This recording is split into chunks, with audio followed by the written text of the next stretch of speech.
Hey everyone, and welcome back for another deep dive. Yeah. You know we love to geek out on the future of travel and hospitality around here. Oh, yeah, for sure. And this time we've got some seriously juicy insights to dig into. I'm Definitely. talking about McKinsey's The State of Tourism and Hospitality 2024 report. Okay, cool. Have you had a chance to check it out yet? Yeah, actually, I have. It's a good one. Yeah, it is. It's packed with data-backed trends about everything from like the rise of new traveler segments to the changing face of luxury travel. Mm-hmm. So if you're thinking about, say, Yeah. developing a new resort or even just like revamping your marketing strategy, Sure. this deep dive is for you because we're Yeah. breaking down what all this data actually means for your business. Right. You really have to, go beyond just the headlines. Yes, exactly. Because sometimes those can be a little misleading. You know what I mean? Yeah, totally. This report cuts through the noise and gives us like the how and the why behind the numbers. Totally. And that's the good stuff. It is. I mean, that's where the real gold is. So let's jump right into it. The first thing that really jumped out at me was this stat. Okay. Global travel is projected to fully recover by the end of 2024. Wow. I know, big news, right? We've all been kind of like waiting with bated breath Yeah, for to sure. like pack our bags again and Totally. you know, Yeah. get back out there. Yeah. But here's the twist. It's not just about more travel. Right. It's about like the kinds of travel that are really taking off. I'm curious. Tell me more. Yeah. So one thing that surprised me was the focus on domestic and regional travel. Yeah. Well, it makes sense, though, It does. when you think about it. I mean, Yeah. a lot of people are still maybe a little hesitant to, Yeah, hop on a long-haul flight, right. Exactly. so they're looking closer to home for those travel experiences. Absolutely. Yeah. And the report actually found that domestic travel makes up a whopping 75% of global spending. That's huge. I know, right? So it's not just some small thing. It's like the backbone of the industry. Yeah. Especially for those businesses that are focused on those local and regional markets. Right. Like if you're running a boutique hotel Oh, yeah. or a tour company that caters to domestic travelers, Exactly. this is where you really want to be focusing your energy. Absolutely. Like, think about it. The U.S. domestic travel market alone Okay. is already a $1 trillion industry. Wow. $1 trillion. I know, it's mind-blowing. That is mind-blowing. And it gets even more interesting. Okay, I'm listening. The report predicts that China's domestic travel market will actually overtake the U.S. by 2030. Wow. Okay. Yeah. So if you're in a region Yeah, with a growing middle class that's eager to explore their own country, I see what you're saying. there's a huge opportunity there. Huge. Okay, so we've talked about the power of domestic travel, Right. but it's not just about like familiar faces, right? Yeah. The report also highlights these really interesting new traveler segments emerging from places like India, Southeast Asia, and Eastern Europe. That's really interesting. It is. And it's not just about like a small increase in numbers either. Okay. We're talking about like a whole new generation of travelers with their own unique expectations and travel styles. So it's not like a one-size-fits-all approach anymore. Exactly. Yeah. Like take India, for example. Their economy is booming right now. Yeah. And that's fueling a massive surge in travel. Yeah, I've heard about that. Yeah, like they're placing record-breaking aircraft orders. Wow. But it's not enough to just be like, oh, great, more tourists. Yeah, you gotta... You have to understand what makes these travelers tick. Exactly. What are their priorities? What are their cultural influences? What are they looking for? Exactly. And how can we tailor those travel experiences to really resonate with them? It's like learning a whole new language of travel. It is. Speaking of new languages, Okay. the report totally changed how I think about luxury travel. Oh, yeah. How so? You know how it used to be all like Yeah. stuffy old money stereotypes? I'm right. Right. The caviar and champagne crowd. Exactly. But now, Yeah. luxury travel is getting a serious makeover. Tell me more. I want to hear about this. Okay, so the report breaks down this luxury segment beautifully. Okay. So you've got your aspiring luxury travelers, Mm-hmm. and these are folks with a net worth between $100,000 and $1 million. Okay. And they're looking for those affordable ways to experience a taste of the good life. Right. They want a little luxury without breaking the bank. Exactly. And then you have the ultra wealthy. Okay. And for this group, it's all about what the report calls quiet luxury. What is that? Right. It's so interesting. Yeah. It's about those very unique, personalized experiences that are more about like Mm-hmm. substance than showing off. Ah, okay. So think like curated experiences, Yeah. local artisans, sustainable practices. I love that. It's less about like look at me, I'm rich, Yeah, yeah. and more about Yeah, it's more about the experience. the experience, the Yes. authenticity, Yeah. the connection. Okay, so now let's talk about something that I know is on everyone's mind. Yeah, what's that? Over-tourism. Oh, yeah, the big O. The report does not shy away from this issue at all. Good. And, it's something that we really need to be talking Oh, about, absolutely. especially as travel rebounds. It's crucial. So the report actually dives into this concept of carrying capacity. Yeah, carrying capacity. And it's basically like, Yeah, what does that even mean? right, it sounds very Yeah, technical. right. Basically, it's figuring out how many visitors a destination can handle Okay. before the negative impacts start to outweigh those benefits. Right. We're talking about environmental strain, damage to cultural sites, Mm-hmm. and a decline in the quality of life for the people who actually live there. Yeah, you don't want to ruin the places we love to visit. Exactly. It's about finding that balance Right. between the economic benefits of tourism For sure. and, being responsible. Responsible tourism. And honestly, the numbers are pretty startling. Oh, I bet. Tell me more. Did you know that 80% of travelers worldwide cram into just 10% of destinations? Wow, I didn't realize it was that bad. Yeah, it's a lot of pressure on those popular spots. It's crazy. It's intense. Yeah. And that's why this concept of carrying capacity is so important. Yeah, for sure. Yeah. You know what I think is really interesting about this report, though? What's that? It doesn't just point out the problems. Right. It actually offers some really cool solutions. Oh, yeah. Give me an example. Okay, so Amsterdam. Okay. They're doing something really innovative. They're using data from their city card system Okay. to actually track visitor movements. Interesting. And then they kind of like gently nudge people towards less crowded attractions. Oh, it's smart. Right. Yeah. So it's about being strategic with the data Mm-hmm. to manage those crowds more effectively. And create a more enjoyable experience for everyone. I love that. Right. Everyone wins. It's like using data to kind of curate those travel experiences in a way. Exactly. And Amsterdam is just one example. The report is full of these innovative strategies that destinations are using to combat over-tourism. Oh, yeah. Like what else? Well, for one, they're encouraging people to travel during the off-season. Oh, that's a good one. Right. Instead of everyone flocking to these destinations during peak season, Yeah. when it's super crowded and expensive, Right. why not go when it's a little quieter? Yeah. That makes a lot of sense. Yeah, and you often get a more authentic experience that way, too. It's true. I actually went to Portugal a few years ago. Oh, nice. Yeah. And instead of going to Lisbon or the Algarve, Right. I decided to explore the Douro Valley during the off-season. How was it? It was incredible. Yeah.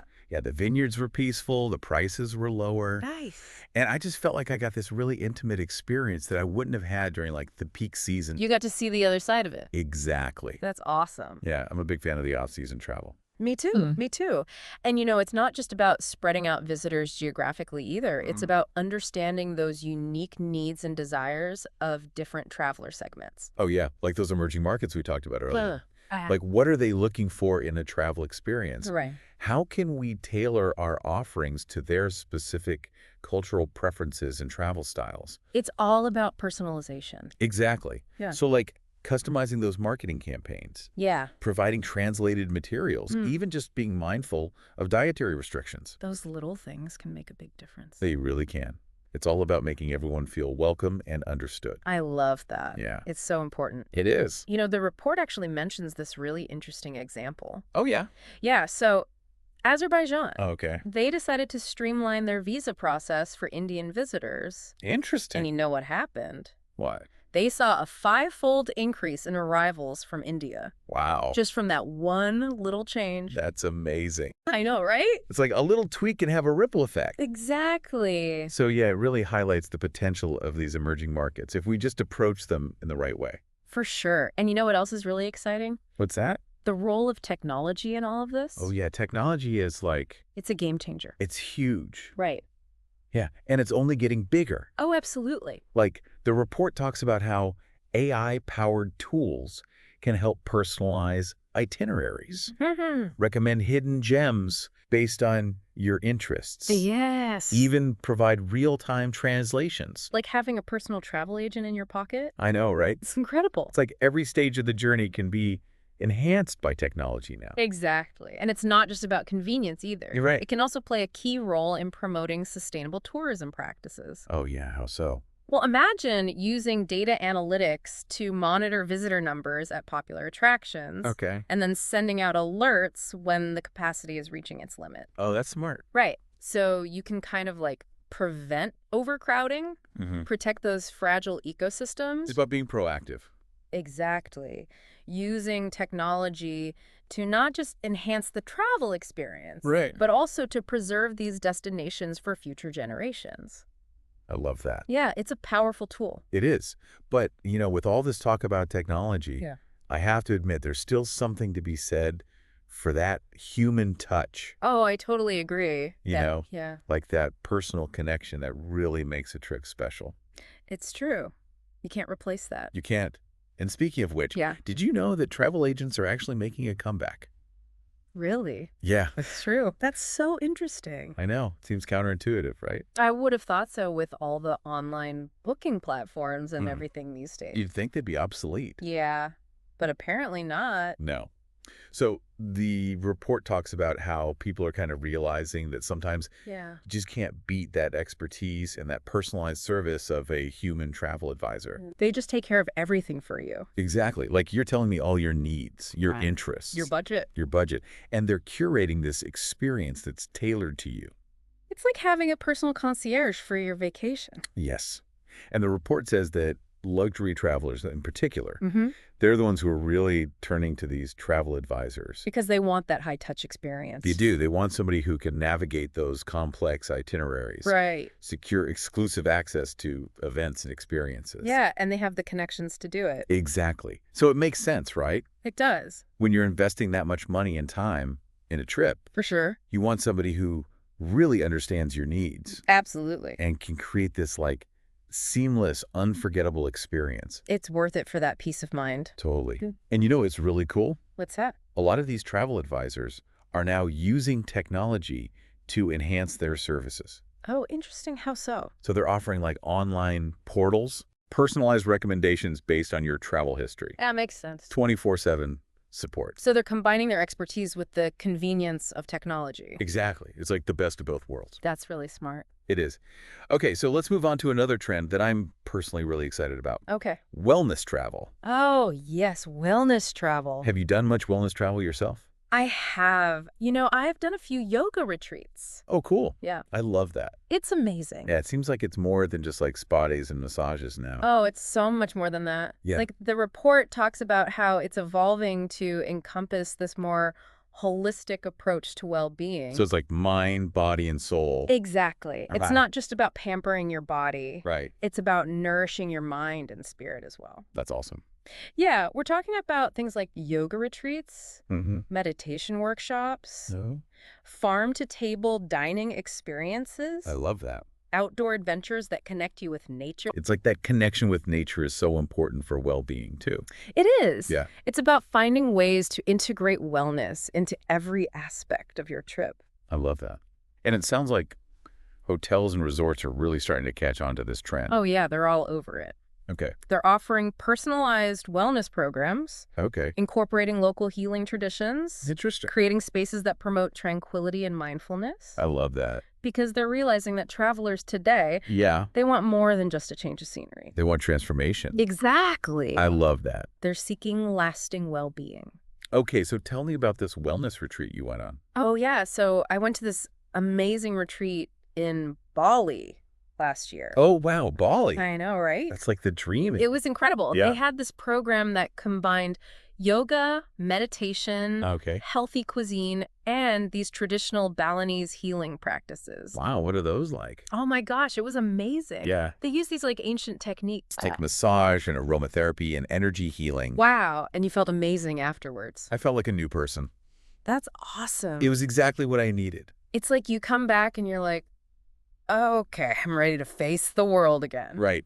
You're refreshed. Yeah. You're It's re-energized. inspired. Exactly. I love it. It's the power of wellness travel. Okay, so as we're kind of wrapping up here, Yeah, one last thing I want to touch on is sustainability. of course. Sustainability. It's like the thread that runs through this entire report. It's essential. It is. And it's not just a buzzword anymore. Right, it's a responsibility. It is. It's about protecting our planet, Absolutely. preserving those cultural treasures, and ensuring that tourism actually benefits the local communities. It has to be a win-win for everyone involved. Exactly. So it's about moving away from that old model of mass tourism. Right. You know, where you have these hordes of visitors, often leading to environmental degradation and cultural exploitation. Yeah, that's not what we want. Exactly. It's not about shutting down tourism altogether. Right. It's about doing it in a way that's sustainable and responsible. Totally. Yeah. So how do we actually do that? What are some of the strategies? Well, one thing that destinations are doing is implementing permit systems for popular attractions. Okay. So instead of just letting everyone flood in at once, they're limiting the number of visitors allowed each day. Oh, that makes sense. Yeah, it helps to preserve the site. Yeah. And it actually enhances the experience for the visitors, too. That's true. I remember when I hiked the Inca Trail to Machu Picchu a few years ago. Oh, wow. They had a limited number of permits issued per day. Okay. And honestly, it made the experience so much more special. Really? Yeah, because the trail wasn't as crowded. You Yeah. could actually hear the birds singing. Nice. And you just felt like you were respecting the sacredness of the site a lot more. You weren't rushed through. Exactly. Yeah. And I think a lot of times the revenue from those permits goes back into conservation efforts, too. Oh, that's awesome. So it's a win-win. Exactly. What else?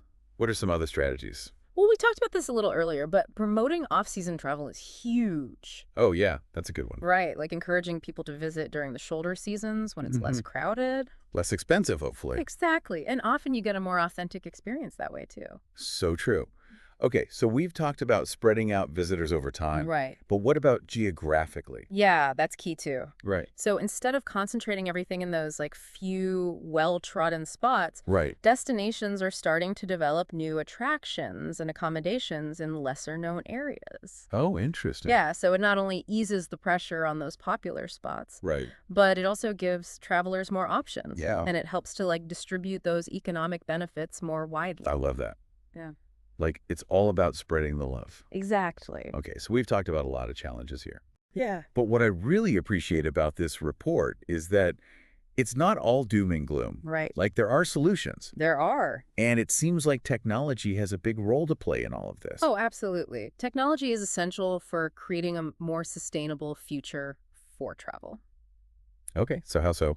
Well, for one, we can use data analytics to track visitor movements Okay. and manage resources more effectively. Okay. We can even use technology to educate travelers about responsible behavior. Oh, that's a good idea. Imagine an app Yeah. that could tell you the carbon footprint of different travel options. Oh, that would be amazing. Or suggest eco-friendly accommodations and activities. I love that idea. Right. Yeah. It's about giving people the information they need to make more sustainable choices. Totally. And it's not just about individual travelers either. Right. Businesses can use technology too. Oh, absolutely. So- Hotels, for example. Yeah. They can use smart systems to reduce their energy and water consumption. Okay. Restaurants can source their ingredients locally. Tour operators can adopt carbon offsetting programs. It's like weaving sustainability into every aspect of the travel ecosystem. Exactly. And that's what it's all about. Yeah, I love that. I think that's the biggest takeaway for me from this report. What's that? It's not just about pointing out the problems. Right. It's about inspiring action Yeah. and empowering everyone to be a part of the solution. I love that. So as you're planning your next trip, Yeah. remember to pack your curiosity, your sense of adventure, Yes. and your commitment to leaving a positive impact on the world. I love it. That's a wrap for this deep dive into the future of travel. It's been fun. It has been fun. Thanks for joining us, Thanks for having me. and we'll see you next time. Thank you for joining us on this journey through the future of travel. Don't forget to like, comment, and subscribe to our channel for more insights and updates. Visit Tourism, Capturing the Scene of Knowledge, a comprehensive website delivering the latest travel trends and innovations. Accelerate your mastery of the tourism industry, all in one place. Navigate through a vast showcase of comprehensive business-oriented tourism content, 99% pure industry intelligence, and 1% academic, curated for discerning professionals. Why subscribe to Tourism? Capturing the Scene of Knowledge. Make informed decisions. Instantly access key reports and insights from top sources across the tourism industry. No research required. All in one place. Why split your attention? A single subscription gives you easy access to thousands of reports, videos, and infographics just as effortlessly as watching a 30-second ad. Save time with curated searches. Time is money. Let our subscription save you both by delivering valuable insights directly without the endless search. Until next time, happy travels.